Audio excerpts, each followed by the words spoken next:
अस्सलाम वालेकुम, I am Farhan Mir, welcome back to our channel. 2022 में आपने दोस्तों देखा कि बहुत ज़्यादा वॉलेटिलिटी थी मार्केट में, काफ़ी गिरावट थी, ऊपर-नीचे हुआ और लोग ज़्यादा पैसा नहीं बना पाए। और 2023 एग्ज़ैक्टली उसके अपोज़िट था, काफ़ी अच्छी मार्केट में यहाँ पे चाल आई, एक अप ट्रेंड कंटिन्यू था और लोगों ने बहुत अच्छा पैसा बनाया। अब क्वेश्चन ये आता है कि 2024 में क्या पॉसिबिलिटीज़ हैं?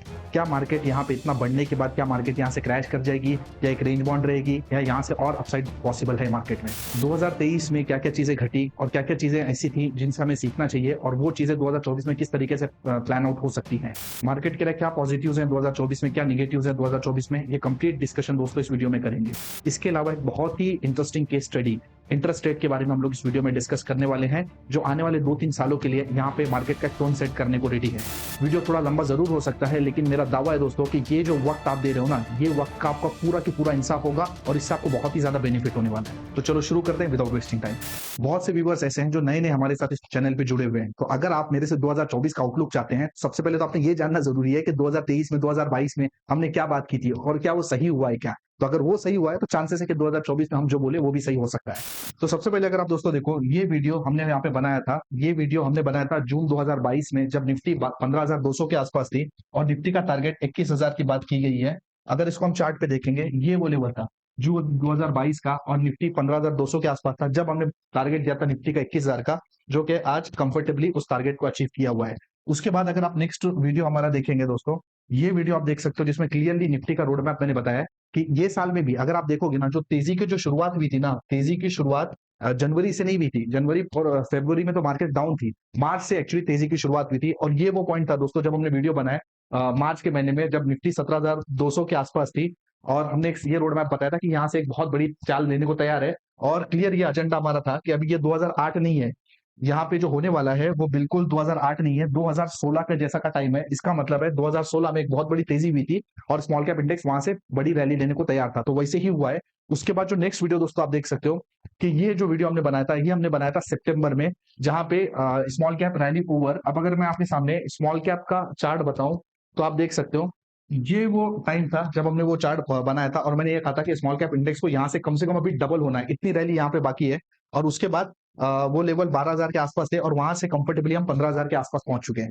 इसके अलावा दोस्तों बहुत सारे वीडियोस में आपने देखा होगा कि हमने रिपीटेडली इस चीज को कहा हुआ है कि ये जो एफआईज हैं जो अभी बेच रहे हैं वो इंडियन मार्केट में वापस आने वाले हैं। बिकॉज सीन ऐसा है कि भाई जो बाहर के देश हैं उनके देश में तो ग्रोथ ही नहीं है और हमेशा पैसा किसको चेस करेगा? ग्रोथ को ही चेस करेगा। वहां पे रिसेशन की बात हो रही है, इन्फ्लेशन की बात हो रही है, हमारे यहाँ पे ग्रोथ है, तो अल्टीमेटली एफआईज वापस आएंगे। तो आपने देखा भी ये जो साल खत्म हो रहा है 2023 में, तब एफआईज वापस आ रहे हैं। बहुत सारे वीडियोस में हमने क्रूड ऑयल का डिस्कशन किया हुआ है, जब क्रूड ऑयल 100 के आसपास था कि भाई क्रूड ऑयल को 75-80 की रेंज में आना चाहिए। अब क्रूड ऑयल भी कंफर्टेबली 77 के आसपास है।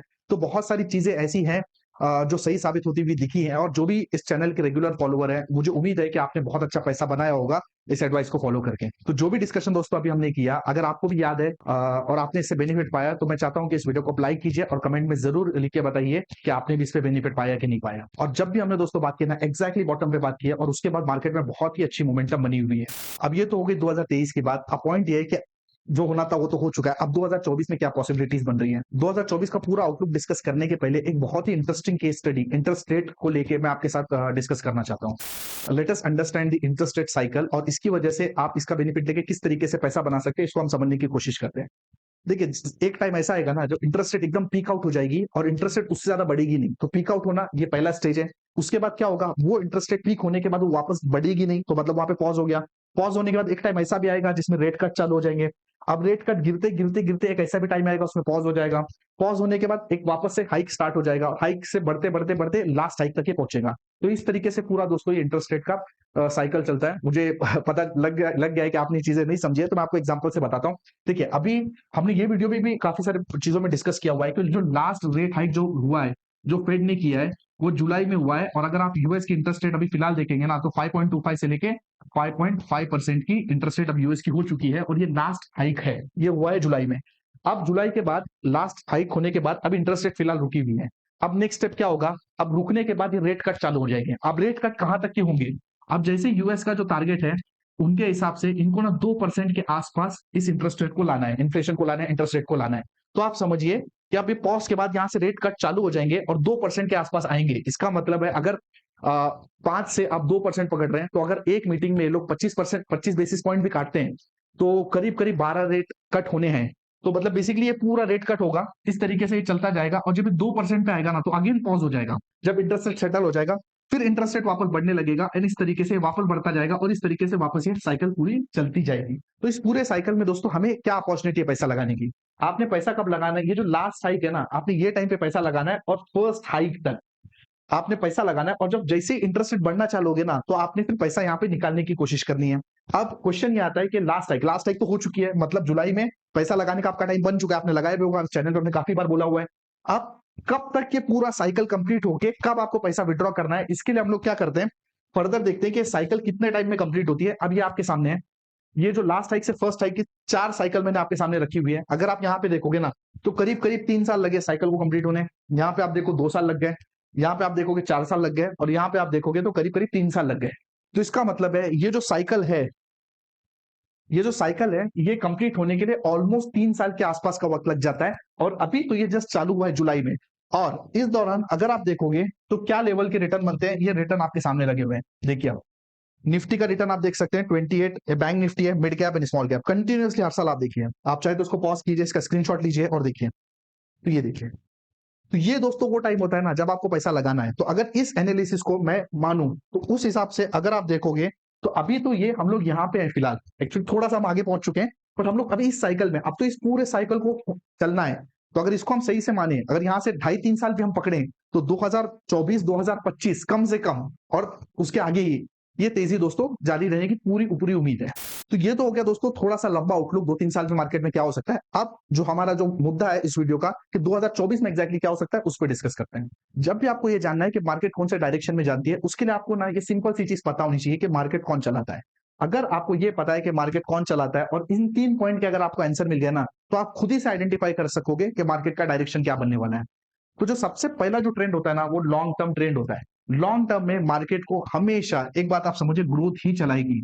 अगर लॉन्ग टर्म की मैं बात करूं तो आप बोल सकते हैं कि ये हो गया आपका 5 से 6 साल का व्यू। तो अगर आपका 5 से 6 साल का व्यू है और अगर आपकी इकोनॉमी में ग्रोथ है तो आप समझिए कि लॉन्ग टर्म में आपका जो मार्केट है उसमें अच्छा रिटर्न बनने की पूरी पॉसिबिलिटीज है। अब अगर इंडिया की हम बात करें तो इंडिया बहुत ही कम मुल्क ऐसे हैं पूरी दुनिया में जो ग्रोथ पाथ पे हैं, जिनकी इकोनॉमी बहुत अच्छे से कर रही है। अब आप जेपी मॉर्गन की रिपोर्ट के हिसाब से हम लोग 2030 तक के 10 ट्रिलियन की इकोनॉमी बनने वाले हैं। आज हम लोग 4 ट्रिलियन के आसपास की इकोनॉमी है, हम लोग 10 ट्रिलियन की इकोनॉमी बनने वाले हैं। आईएमएफ के हिसाब से हम लोग 7% के आसपास ग्रो करने वाले हैं। तो जब पूरे world are talking about the recession and inflation, we are talking about the growth. And आप अर्निंग वगैरह भी देखिए कंपनी की बहुत ही बेहतर, बहुत ही बड़ी अर्निंग आ रही है। इसका मतलब है कि जो ग्रोथ का जो पाथ है ना वो हमारे देश में बहुत ज्यादा क्लियर है। इसका मतलब अगर मैं आपको लॉन्ग टर्म के ग्रोथ की बात करूं तो वी आर इंटैक्ट। जैसे कि इंटरेस्ट साइकिल से भी आपने समझा था कि 3 साल, 2-3 साल की, अगर 4 साल की आप बात करो तो मुझे नहीं लगता कि बहुत कोई प्रॉब्लम है। एंड लॉन्ग टर्म में हम बहुत अच्छी ग्रोथ करने के लिए हम लोग रेडी हैं। अगर मीडियम टर्म की बात करें, मीडियम टर्म मतलब अगर हम 2 से 3 साल की बात करें तो मीडियम टर्म में हमेशा मार्केट को लिक्विडिटी ही चलाती है। लिक्विडिटी का मतलब होता है कि जितना सिस्टम में पैसा आएगा उसके हिसाब से मार्केट चलेगी। अब आज के दौर में अगर आप देखोगे ना तो एसआईपी फ्लो से ही 17,000 करोड़ रुपया हर महीना आ रहा है मार्केट में। 17,000 करोड़ रुपए तो सिर्फ एसआईपी से आ रहा है हर मार्केट, इस मार्केट में। प्लस जो अलग से लोग इन्वेस्ट करते हैं, जो एचएनआईज है, वो सब भी पैसा मार्केट में आ रहा है। अब एफआई जो इतने टाइम से सेल कर रहे थे, ऑब्वियस सी बात है वो भी रिटर्न होकर इंडिया में ही आएंगे क्योंकि यहीं पे ग्रोथ है। तो ये जो पैसा ना, लिक्विडिटी, शेयर्स तो लिमिटेड ही है, स्टॉक्स तो लिमिटेड है, जब इतना पैसा आएगा ना तो ये मार्केट को गिरने नहीं देगी। तो मीडियम टर्म का अगर आउटलुक भी आप देखो कि 2 से 3 साल भी आप बोलो ना तो भी बहुत ही स्ट्रांग आउटलुक लगता है मार्केट का। अब अगर हम शॉर्ट टर्म की बात करें, शॉर्ट टर्म मतलब आप बोल सकते हो 2024। अगर 2024 में शॉर्ट टर्म की बात करें ना तो इसमें बहुत ही ज्यादा जो इंपैक्ट होता है शॉर्ट टर्म में वो होता है आपका न्यूज फ्लोज का। न्यूज फ्लोज आप बोल सकते हो या फिर जो सेंटिमेंट्स हैं वो आप बोल सकते हो, ये बहुत ही ज्यादा शॉर्ट टर्म में प्ले आउट करते हैं। अब न्यूज फ्लोज और सेंटिमेंट्स क्या बन सकते हैं इस मार्केट में? अब ये तो बहुत ही ज्यादा अननोन चीज है कि ऐसी कौन सी न्यूज आ जाएगी या ऐसा कौन सा सेंटिमेंट खराब हो जाएगा, ये तो बोलना बहुत मुश्किल है। तो अगर ऐसा कुछ खराब होता है तो वो शॉर्ट टर्म में मार्केट के लिए इंपैक्ट कर सकता है। तो जल्दी से हम लोग देखते हैं कि क्या पॉजिटिव्स और क्या निगेटिव्स हो सकते हैं 2024 के लिए। तो जो सब पहला पॉजिटिव पॉइंट हमने ऑलरेडी डिस्कस किया हुआ है कि ग्रोथ, हमारे पास ग्रोथ है। ऑब्वियस सी बात है ये ग्रोथ का फैक्टर सिर्फ 1 साल के लिए नहीं है या आने वाले 3-4 सालों के लिए, लेकिन ऑब्वियस सी बात है उसका इंपैक्ट नेक्स्ट ईयर भी पड़ेगा, 2024 में भी पड़ेगा। नेक्स्ट जो एडवांटेज है वो लिक्विडिटी, जैसे हमने ऑलरेडी डिस्कस किया हुआ है। इंटरेस्ट रेट साइकिल अभी हमने ऑलरेडी आपको डिस्कस किया हुआ है कि इंटरेस्ट रेट साइकिल हमारे हक में पॉजिटिव है। और जो सबसे positive point, one of the most important point is crude oil, because we are dependent on crude oil for many things. हम काफी सारा क्रूड ऑयल को इंपोर्ट करते हैं, इसके लिए हमें पैसा देना पड़ता है। और बहुत सारी कंपनीज एक्चुअली क्रूड ऑयल पे डिपेंडेंट है। तो क्रूड ऑयल का प्राइस अगर कम हो जाता है और इंडिया को रोज बिल भरना है क्रूड ऑयल का, है ना, मतलब आप डायरेक्टली इंपैक्ट करता है ना कस्टमर के जेब पे, जैसे आपका पेट्रोल आप भराने जाते हो तो बहुत सारी चीजें इंपैक्ट करते हैं। क्रूड ऑयल का जो कम हुआ है 77 के आसपास है, which is extremely positive point. तो बहुत सारे पॉजिटिव्स ऐसे हैं जो 2024 में इस मार्केट को आगे लेके जाने के लिए तैयार है। अब अगर हम निगेटिव्स की बात करें तो सबसे पहला जो निगेटिव है वो है इलेक्शन। ठीक है, एक्चुअली अगर देखा जाए ना तो इसको भी, अब ये जो पॉइंट है ना इलेक्शन, वो ये पॉइंट बन जाता है आपका न्यूज फ्लोज एंड सेंटिमेंट्स वाला पॉइंट। आप शॉर्ट टर्म में आप एक्चुअली इसको आप ये निगेटिव में भी रख सकते हो, पॉजिटिव में भी रख सकते हो। अब सीन क्या है, सीन ऐसा है ना कि ऑलमोस्ट इट इज फिक्स्ड कि भाई जो इलेक्शन है ना उसमें बीजेपी आने वाली है। ठीक है, अब खुदा ना खास्ता कुछ ऊपर नीचे अगर हो जाता है, कुछ ऐसा हो जाता है कि बीजेपी नहीं आती है, जिसका 2-3% चांस है, चांस तो हर चीज का है, तो अगर वो हो जाता है ना तो वो मार्केट के लिए एक्सट्रीम नेगेटिव है, बट अभी उसके चांसेस बहुत ज्यादा कम है। दूसरा चीज, एक कुछ ऐसा अननोन रीजन हो जाए ना जो आज जो हमको पता ही नहीं है, मतलब अचानक से सब कुछ ठीक था और 2020 में अचानक से कोविड आ गया और मार्केट गिर गई।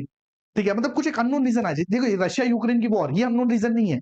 रशिया यूक्रेन की वॉर में 2022 में यही तो चल रहा था, खराब खबरें तो चल रही थी, और उसको लोगों ने इतना इजराइल और हमास को, ये अननोन रीजन नहीं है, ये तो ऑलरेडी प्लान चीजें हैं, बहुत टाइम से चल रही है, तो इसकी वजह से मार्केट नहीं गिरेगी। बट सडनली कोई कोई अनएक्सपेक्टेड न्यूज आ गई या कोई अनएक्सपेक्टेड कंट्रीज में वॉर हो गई तो कुछ हो सकता है। बट ऑब्वियस सी बात है वो ऐसी चीजें हैं जिसको जो हमें पता नहीं है, तो अब हमें पता नहीं है तो ऑब्वियस सी बात है हमारी पोजीशन तो इस हिसाब से रहेगी कि काफी सारी चीजें पॉजिटिव है। अब जो चीजें पता नहीं उसके लिए हम प्रिपरेशन तो कर नहीं सकते। एक चीज दोस्तों जो निगेटिव हो सकती है जो हमें पता है वो है वैल्यूएशंस। अब ये वैल्यूएशन का क्या गेम है, कितना वैल्यूएशन है ये देखते हैं। जब दोस्तों हमने ये वाला वीडियो बनाया था जिसमें हमने क्लियरली बोला था कि स्मॉल कैप की वैल्यूएशन बहुत ही कम है, वो टाइम पे अगर आप देखोगे ना तो अराउंड 20 के आसपास स्मॉल कैप की वैल्यूएशन थी, जो कि वैल्यूएशन बढ़ के अब 27 के आसपास हो गई है। ये वो टाइम था जब हमने ऑलमोस्ट वो वीडियो बनाया था, तब हम लोग बहुत ही ज्यादा कंफर्टेबल थे उस वैल्यूएशन को लेके। आज भी अगर आप देखोगे ना तो वैल्यूएशन ऐसा नहीं कि रेड जोन में है, बट जो कंफर्ट 2023 में था कि भाई ठीक है यार वैल्यूएशन इतनी चीप है, आपको जो लेना है ले लो, वो कंफर्ट दोस्तों अभी नहीं आ रहा है स्मॉल कैप में। और सेम चीज अगर आप देखोगे ना तो निफ्टी के लिए भी सेम चीज लागू है।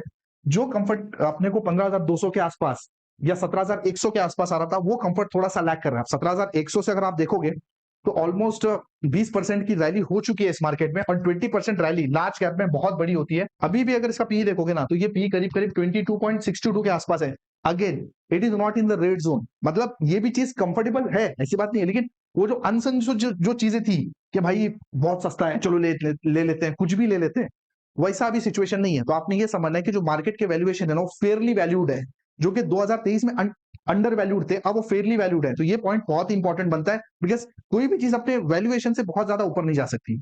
अब अगर परसेंटेज गेन की बात करें तो निफ्टी ने करीब 20% का रिटर्न दिया हुआ है।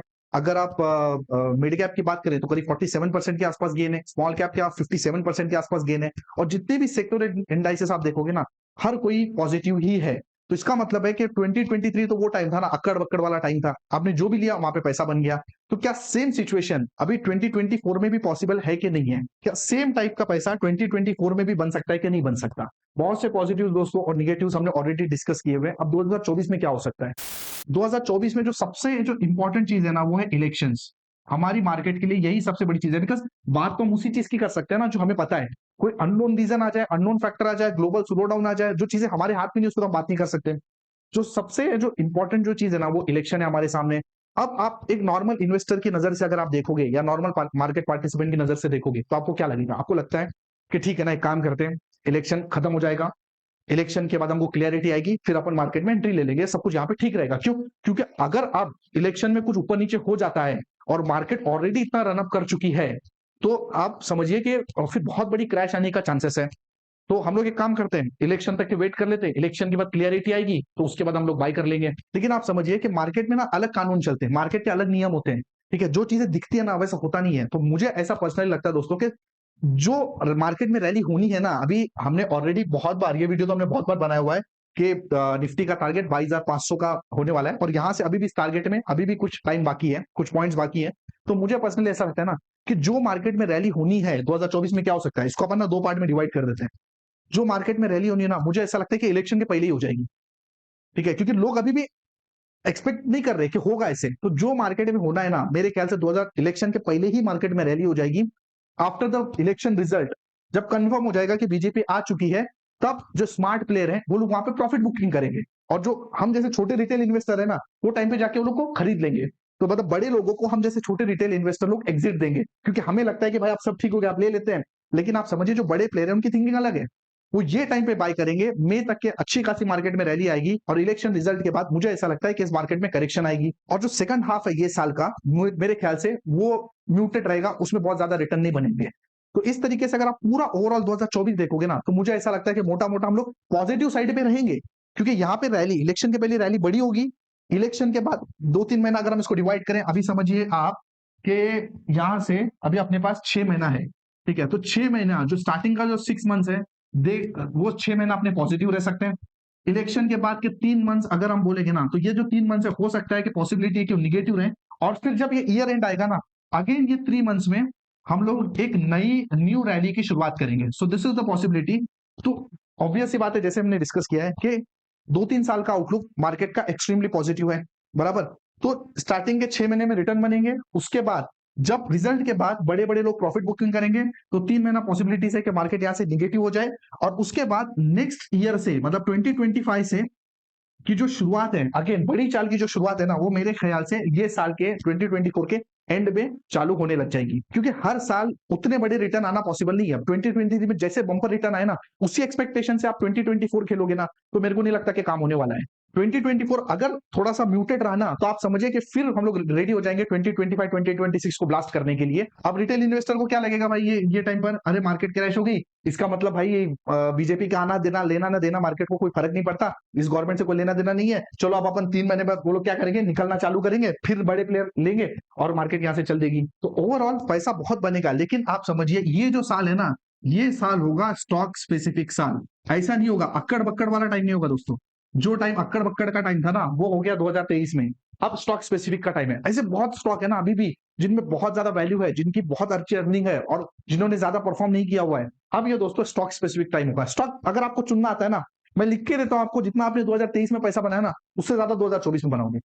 बट लेकिन आपको पता होना चाहिए कि स्टॉक को चुनते कैसे हैं, क्योंकि सीन क्या ऐसा भी होगा ना कि 2023 में जो चल गए ना, वो 2024 में आके गिर भी सकते हैं, है ना। ये जो क्रैश अगर कुछ आता है, करेक्शन वगैरह आती है, तो उसमें गिर ही जाएंगे।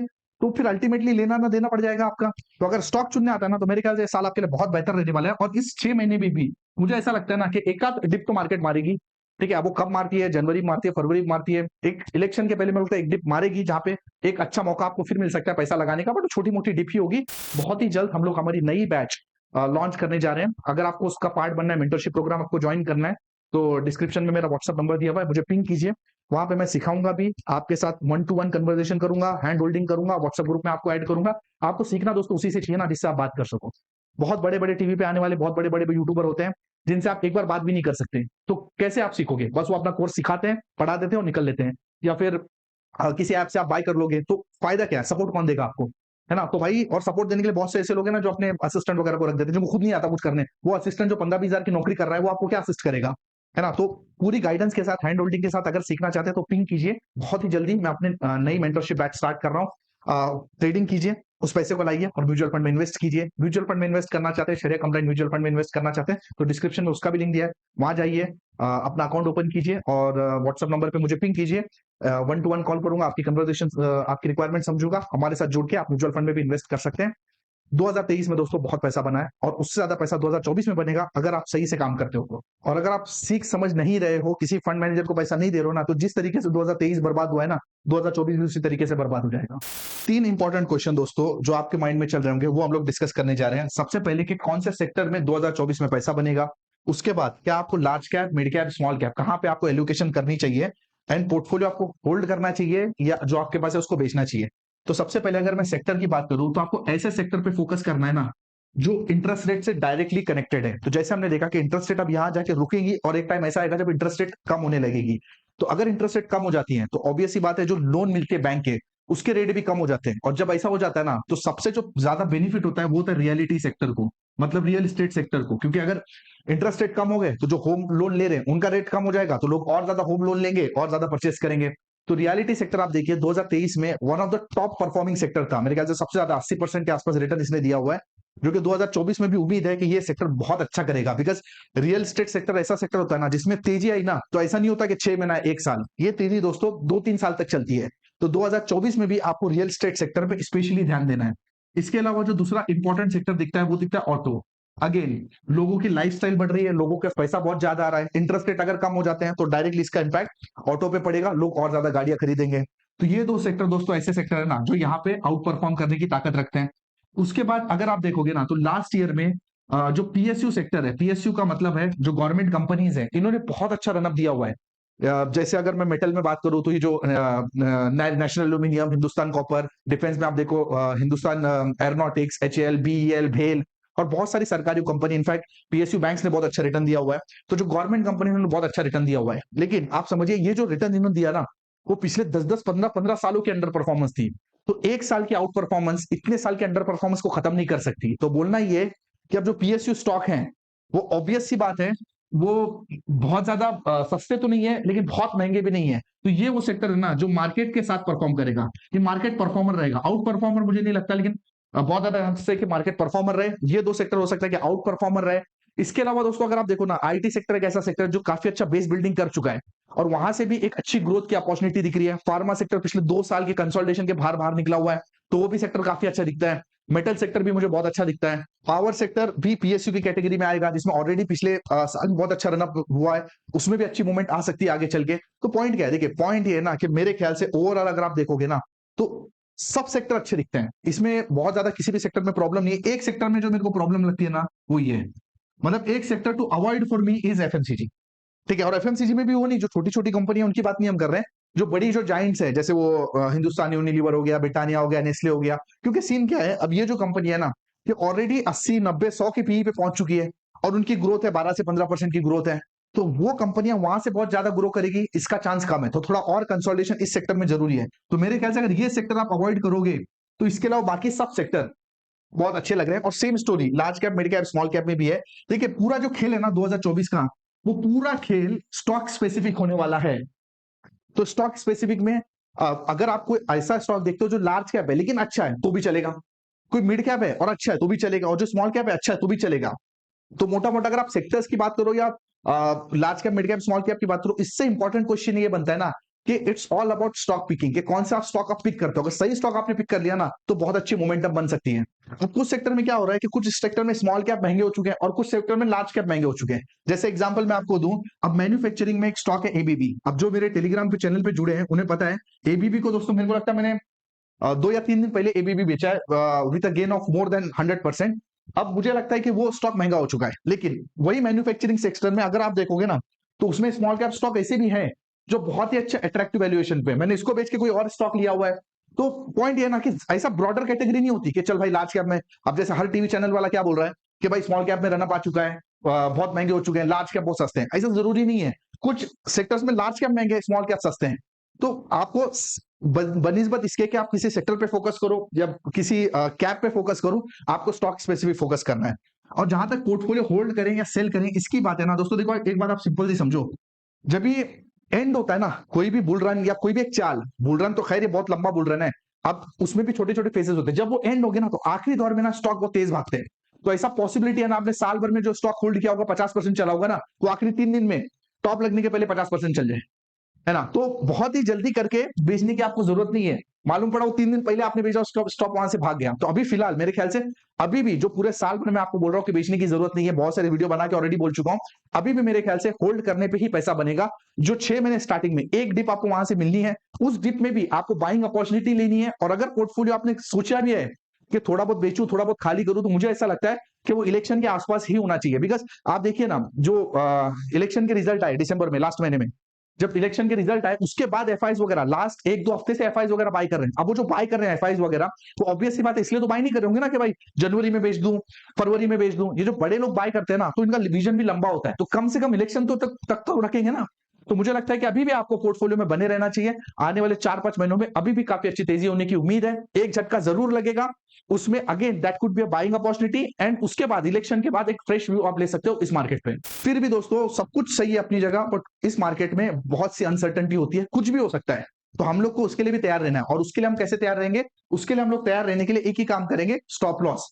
अगर आपका खुद का पोर्टफोलियो आप ट्रेड कर रहे हो ना, तो आपके स्टॉप लॉस इंटैक्ट होने चाहिए। हमारा व्यू अपनी जगह ठीक है, हमें क्या लगता है उसकी कोई इंपॉर्टेंस नहीं है, हमें क्या दिखता है उस पर हमें ज्यादा फोकस करना है। अगर हमें दिख रहा है कि हमारा व्यू सही नहीं जा रहा है और मार्केट कुछ और बताना चाह रही है, तो we should respect the market and we should take decision accordingly. Actually Telegram channel पे मैंने कॉल किया था जिसमें 2 वीडियो मैंने डिस्कस किए थे, मार्केट आउटलुक 2024 या how to start trading in 2024, और इन 2 वीडियो में से मैं चूज करके बनाना चाहता था, बट जो रिस्पॉन्स है ना वो एग्जैक्टली इक्वल है, तो इसलिए मैंने ये टॉपिक चूज किया। अगर आप दूसरा टॉपिक भी मेरे से चाहते हैं, how to become a successful trader in 2024, तो इस वीडियो को आप लाइक कीजिए और कमेंट में लिख के बताइए। अगर ज्यादा कमेंट रहेंगे तो उस टॉपिक पे भी वीडियो हम बहुत जल्दी लेके आएंगे।